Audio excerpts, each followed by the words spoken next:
So you've likely come across Boy Kills World, especially with Netflix promoting it so heavily and it ending up on their top 10 list. If you haven't seen it yet, I recommend you watch it before proceeding with this video. While I'll strive to avoid spoilers, even the title of this video might alter your perception of the film, potentially diminishing the unique experience that elevates this otherwise average movie to somewhat noteworthy. So take a moment to watch the film. What is Boy Kills World? For those that need a refresher or perhaps only half watched the movie, Boy Kills World is an action film centered around a young warrior seeking revenge against the woman who orphaned him. She happens to be the matriarch of a family that rules the city with an iron fist. This description aligns with the one that Netflix provides and sets the stage for how viewers are expected to interpret the story from the outset of the film. However, let me dive deeper with a more analytic perspective that is relevant to the discussion that I want to have in this video. An artistic narrative with an unreliable narrator. Boy Kills World is what I would call an arty film, as it uses an unreliable first-person subjective narrator. The film leans heavily into this perspective, but doesn't reveal its narrative approach directly until it has established what appears to be a conventional voiceover narration. Step 1. Give myself an inner voice. In reality, this narration is unreliable, and this revelation seriously impacts the quality and interpretation of the movie. But first, we need to understand narrative perspectives. Before we explain why an unreliable narrator changes our experience of the film, it's important to understand the different types of narrators. So first, narrators have personhood.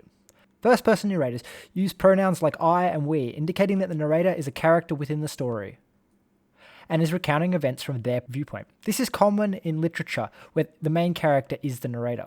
Third person employs he, she, they, them, or names, suggesting that they are narrating from outside the story, observing and describing the character's actions. This is much more common in films, as it is less challenging to present this through a visual medium as opposed to first-person narration. And finally, there is second-person narration that uses you, directly addressing the reader or viewer. This perspective is rare in storytelling because it assigns agency to the audience, which can be difficult to maintain in passive mediums. It's more common in interactive experiences like Choose Your Own Adventure, books, video games, or recipes. Next, we have the narrator's level of knowledge. You can have omniscient narrators, which know everything about all the characters, including their internal thoughts and feelings, as well as anything that's happening in the world. This is much more common in third person, as a character within the story is unlikely to know the internal motivations and thoughts of other characters. And then there's a subjective narrator, which comes in various different levels, but is limited in its knowledge and experience to one character, typically the protagonist. The audience only knows what this character knows, creating a more intimate but restricted perspective. And finally, at least for the relevance of this video, we have the reliability of the narrator. You have a reliable narrator, which presents the story in an accurate and truthful manner, but you can also have varying levels of unreliable narrator, which may mislead or misinform the audience, whether intentionally or due to their own misunderstanding or bias based on who the narrator is supposed to be. This can create twists and deepen the complexity of a narrative. The impact of the unreliable narrator in Boy Kills World.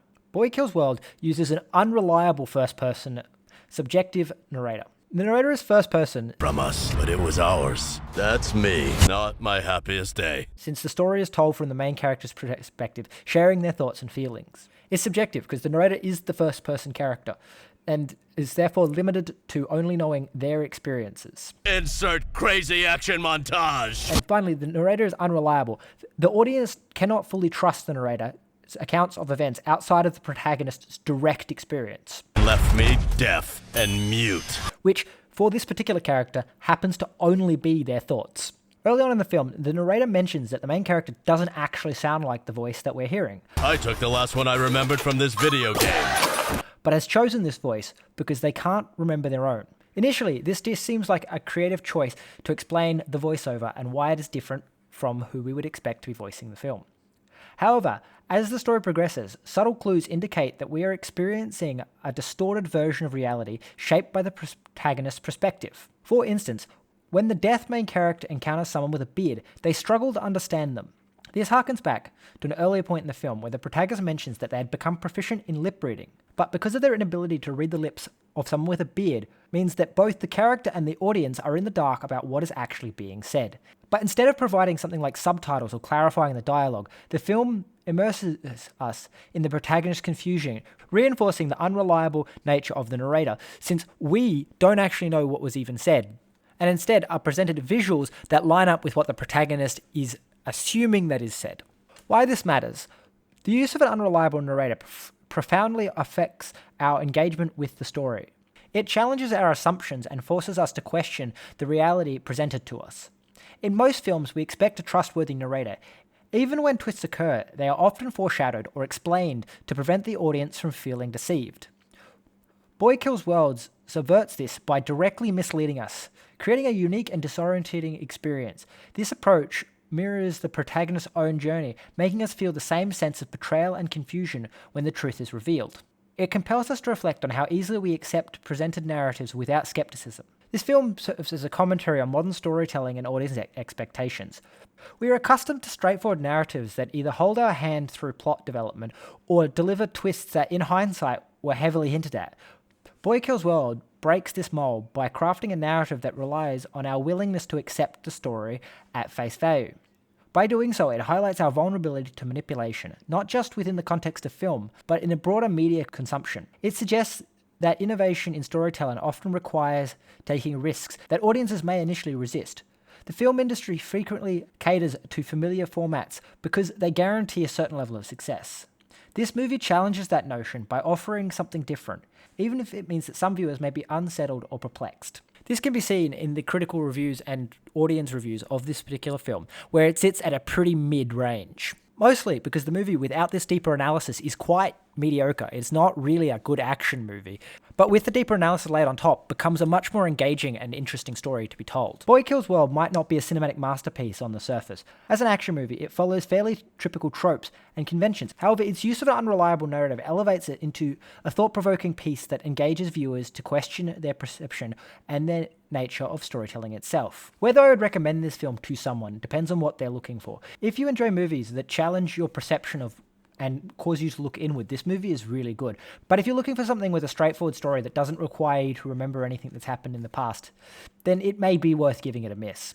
Okay, so this may have got a bit philosophical and a bit stupid towards the end, but I'm writing this bit after I've done my first draft, so hopefully I've cleared it up a bit and the video isn't nearly as incoherent as my first draft.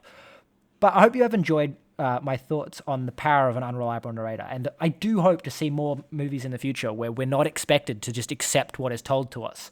And that the story does change quite dramatically when you assume that what we are told is not necessarily correct. When I got to the end of this movie, I just had that feeling that I had to make a video on it because it is just so different to anything else that I've watched recently.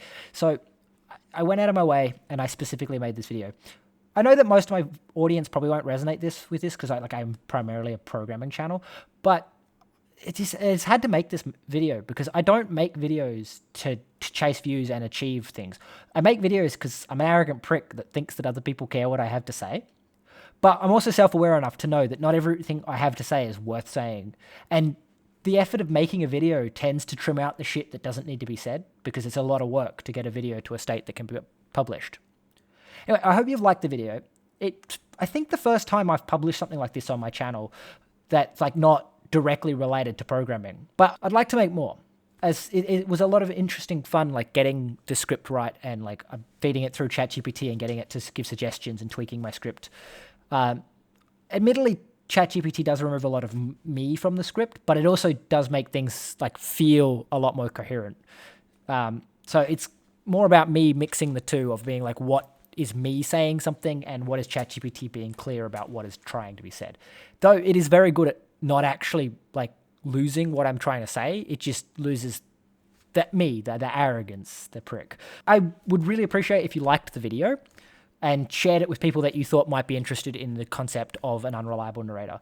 I personally wouldn't recommend subscribing because, again, this is not my normal content, but I do plan on making more stuff like this in the future. I've got a concept of why movies come in threes, which is a lot more pessimistic in my view of how media is shaped by the fact that something will be successful and then try and milk it with a quick follow-up and finally just drive it into the ground with something that was just cobbled together.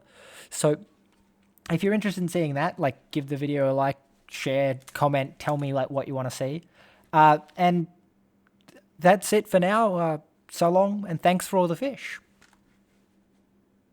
Oh, I almost forgot to mention. Thank you for all my YouTube channel members and Ko-fi supporters for supporting the channel. I've had 2 donations since the last video I did when I was on live streams. People thanking me for my tutorials, so I do appreciate the money.